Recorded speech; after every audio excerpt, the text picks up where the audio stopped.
Bitcoin pourrait chuter encore de 40%. Et je te le montre tout de suite dans les analyses.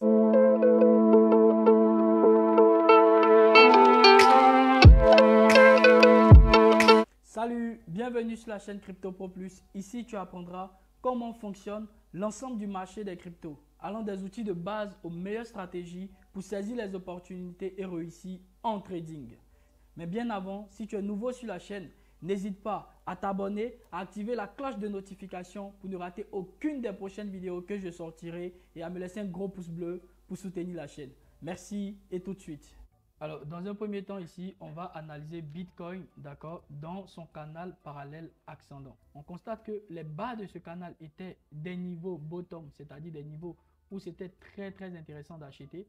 Et le haut du canal était en fait les niveaux résistants en fait. C'était les tops de marché. Et ici, de ce qu'on peut en déduire, à première vue, on constate que Bitcoin a cassé en fait ce canal qui dure plus de 10 ans. Il a cassé ce canal parallèle ascendant à la baisse. Donc, dans un premier temps, on va se poser la question jusqu'où cette baisse va se poursuivre. Donc ici, je vais utiliser le Fibonacci et ça nous permettra en fait de recueillir ces données-là. Donc au minimum, c'est de venir toujours chercher les 1,618 de Fibonacci et au maximum, c'est de venir chercher les 200%. Normalement, l'expression de ce range ramènera un Bitcoin à 14 037 $ ou à 12 262 $ au maximum. Donc ici, clairement, Bitcoin n'a pas encore touché en fait sa PRZ. Bitcoin en est encore loin d'environ 27%. D'accord. D'autres passes qu'on pourrait faire aussi pour confirmer en fait ces données ici qu'on a, c'est de voir de manière chartiste jusqu'où le prix nous enverrait. Donc ici, de ce qu'on peut constater déjà dans un premier temps, c'est que Bitcoin a fait yo-yo dans cette zone. Vous pouvez le constater vous-même. Ici, il a pris support. Ici, il a topé. Et nous avons été rejetés sur la résistance. Ici, on a eu appui sur le support qui était support précédent. Bitcoin a rebondi. Mais encore ici, une fois de plus, les 69 000 ont rejeté. Vous voyez, et cette fois-ci, il n'a pas pu... le support n'a pas tenu, donc on a cassé le support. Donc pour connaître en fait les objectifs de prix une fois de manière chartiste, on prend le point haut sur le point bas qu'on reporte à l'endroit de cassure. Donc là où il y a eu la cassure et effectivement vous voyez c'est parfaitement pile poil dans la PRZ.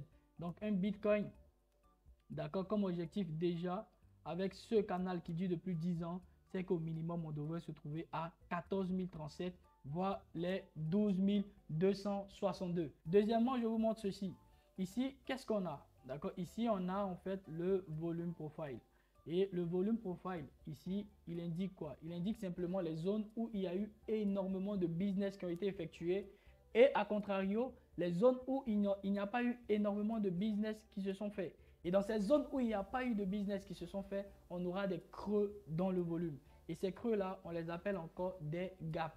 Je peux déjà dans un premier temps avoir l'information que Bitcoin a été massivement accumulé entre les 12 000 jusqu'aux environs des 5 000. Donc mon but ici, c'est pas de vous dire que le prix ira à 5 000, mais simplement là où le gros de l'accumulation s'est fait, c'est bien sûr dans cette zone. Là où ça devient très intéressant, d'accord, c'est quand je me mets en 3D. On constate qu'en fait, Bitcoin a un gros creux aux alentours ici des 14 000 jusqu'aux 12 000. D'accord? On a Bitcoin qui a un gros creux à ces niveaux de prix là. D'accord? Donc, pour bien vous montrer comment est-ce que le volume profile fonctionne, on va essayer de jouer un tout petit ralenti. Donc ici, je vous montre quelque chose. Regardez. Ici, le prix se trouvait, on était en février 2022 et regardez déjà les creux qu'on avait. Ça signifie tout simplement que lorsque Bitcoin partait dans son envolée là, il n'y a pas eu énormément d'acteurs qui ont pu en fait faire du business à ces niveaux de prix. Donc le prix il est monté de manière verticale en fait. C'est pourquoi en fait ici vous voyez au niveau du volume, il n'y a pratiquement rien du tout. Mais quand on arrive par contre au niveau des 12 000, on voit que le volume est assez prononcé. Donc ce qu'on va essayer de faire, c'est de voir comment est-ce que Bitcoin a comblé ses creux. Regardez comment est-ce qu'il les comble. Il revient dans ces zones-là. Vous voyez, il revient pratiquement dans ces zones pour les combler, pour offrir du business à ce niveau. Donc, je vais marquer ça pour vous. Ops. Ici par exemple, vous voyez, on avait un gros creux. Vous voyez que le prix, arrivé à ces niveaux de creux, qu'est-ce qu'il a fait? Il a chuté en ligne droite. Il chute en ligne droite parce qu'il n'y a aucun support. Il y a très peu de personnes qui ont fait du business à ce niveau. Donc, le prix, il traverse simplement. Et qu'est-ce qu'on constate? En prenant, d'accord, le bottom à aujourd'hui, qu'on a toujours un creux qui se localise entre les 14 767 $ jusqu'aux environs des 11, on va dire 12 000. Donc, je vais marquer ça, hop. On va marquer ça ici avec un cœur. Voilà. Ici. OK. Donc, clairement, le marché suggère en fait que du business soit offert ici. D'accord. Aux alentours des 14 700 jusqu'à 12 066 $. Encore une seconde information qui nous dit que le prix du Bitcoin pourrait potentiellement chuter. Enfin, je vous montre. Ici, on a ce qu'on appelle en fait on a un setup ABCD en fait qui target un Bitcoin aux alentours des 12 000 $. Donc, ce qu'on va faire, c'est de calculer en fait le nouveau setup ABCD de la zone actuelle dans laquelle on se trouve pour voir l'expression de prix qu'elle nous donne. Donc, ici, je prends Ops. Donc, ici, clairement, vous voyez Ops. Mon prix n'est pas passé au-dessus du first stop. Attention, c'est pas ce que je voulais faire. Voilà.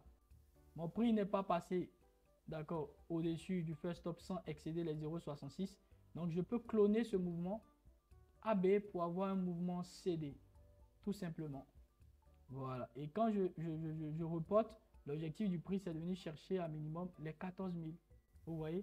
Et ici, la grande tendance, quand je la prends sur tout le long, elle target ici aux alentours des 12 000. Et quand je prends actuellement au minimum, c'est de venir chercher les 14 000. Donc, ce qu'on va faire, on va les lier tous les deux pour avoir une zone de prix confluente. Donc ici, on prend là, hop. Et là, on étire jusqu'à ce niveau-là. Une fois de plus que votre marché cherche à venir entre les 14 000 et les 12 000. D'accord? Donc, si je regarde pour moi en monthly ici, clairement, le Bitcoin pour moi, il est toujours en tendance baissière. Toujours en tendance baissière. Il n'y a rien en fait qui a changé dans sa dynamique. Bitcoin est toujours en chute libre.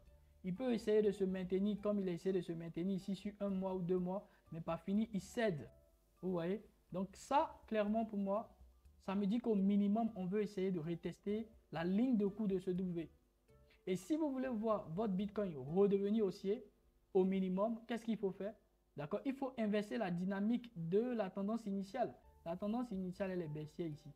D'accord? On a sommet, creux, sommet, creux. Et ça, c'est descendant. Vous avez un marché qui fait tic-tac comme ça.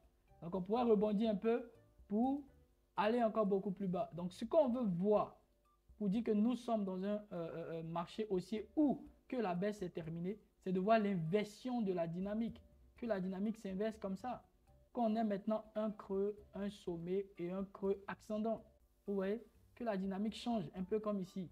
Là, vous voyez ce magnifique W qui signale en fait la fin en fait de la baisse et qu'une nouvelle tendance haussière se prépare.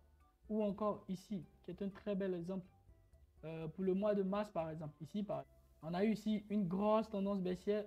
Donc comme je vous l'expliquais ici, où est sommet, creux, sommet, creux, sommet, creux, descendant. Mais ici, là, on a eu l'inversion de la dynamique. Vous voyez, cette dynamique de creux, sommet, descendant s'est inversée en fait. Elle a changé. Là, maintenant, on a eu un creux, un sommet et un creux qui est ascendant par rapport au précédent. D'accord? C'est à partir de ce moment-là que oui, la dynamique a changé. Vous voyez clairement que le creux ici, il est à 3100 et l'autre creux ici, il est à 3300. Donc, il est beaucoup plus haut que ce creux ici. Donc, à partir de ce moment, on dit que la dynamique a changé.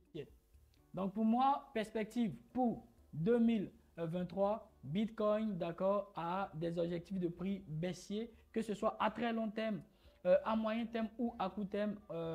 C'est fort probable qu'on retrouve en 2023 un Bitcoin entre les 14 000 jusqu'aux 12 000. Et personnellement, je ne vais pas entrer sur le Bitcoin tant qu'au minimum, il ne vient pas chercher en fait ici le niveau des 13 000 ici à ce niveau. Pour moi, c'est très très important tout simplement parce que c'est la ligne de coût de son W. Il n'a même pas eu le temps de la retester. Il est parti en ligne droite. D'accord? Et si on joint à ça, ici, le volume profile pour terminer là, ici, bah regardez, on a un gros creux ici, comme par hasard. Comme par hasard les amis, on a un gros creux ici, gap ici, qui demande à être comblé. Il y a du business en fait qui demande en fait à être effectué dans cette zone. Pour moi, perspective pour 2023, un Bitcoin aux alentours des 14 000 jusqu'aux 12 000, c'est très réaliste. Et personnellement, j'attendrai le niveau de la neckline à 13 880 $, un Bitcoin. Voilà pour commencer par me prononcer sur le marché des cryptos. Parce que aussi longtemps que Bitcoin chutera, bien entendu, beaucoup d'altcoins vont encore saigner. Voilà. Donc, c'est tout pour cette vidéo. Si vous avez aimé, si vous avez appris quelque chose de nouveau, n'hésitez pas à liker, à partager la vidéo pour soutenir la chaîne, pour créer une belle interactivité. Voilà. Et moi, je vous dis à très bientôt. Au cas où vous avez des cryptos que vous souhaitez que j'analyse, n'hésitez pas. Voilà. Mettez-les dans les commentaires, je le ferai. Merci. Peace out.